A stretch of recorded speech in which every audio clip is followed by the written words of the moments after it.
Take graphics প্রতে তোমাদেরকে স্বাগতম। আজকে Adobe Animate CC 7 নম্বর পর্ব। এই পর্বে তোমাদেরকে আমি ইজার টুলের বিস্তারিত দেখানোর চেষ্টা করব। ভিডিওটি শুরু করার পূর্বে তোমাদের কাছে একটাই অনুরোধ, ভিডিওটিতে অবশ্যই একটা লাইক এবং কমেন্ট করে দিও এবং চ্যানেলে এখনো পর্যন্ত সাবস্ক্রাইব না করে থাকলে অবশ্যই একটা সাবস্ক্রাইব করে দিও। তো চলো শুরু করা যাক। তো প্রথমে আমরা কি করব, একটা রেড অ্যাঙ্গেল টেনে নেব। দেন তারপর আমরা ইজার টুলটা সিলেক্ট করে নেব। সিলেক্ট করার পর আমরা কি করব, মনে করো মাঝ বরাবর একটা ড্র্যাগ করে টেনে নেব। তাহলে কি হলো, আমাদের মাঝখান থেকে একটু অবজেক্টটা মুছে গেল।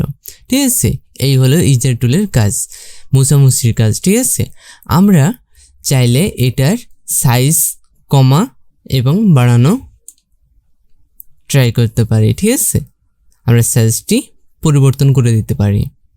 এখন 6 আছে। ঠিক আছে, আমরা এরকম করে কম বেশি করে দিতে পারি। ঠিক আছে, যেরকম প্রয়োজন হবে।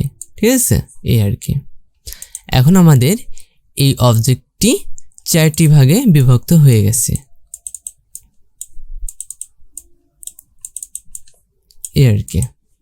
আবার ইজার টুলের আমরা চাইলে পেন টুলের মতন বা পেন ব্রাশের মতন আমরা চাইলে স্টাইলটা একটু চেঞ্জ করতে পারি। ঠিক আছে, এই যে এখানে এসে আমরা চাইলে এরকম স্টাইল সিলেক্ট করে নিতে পারি।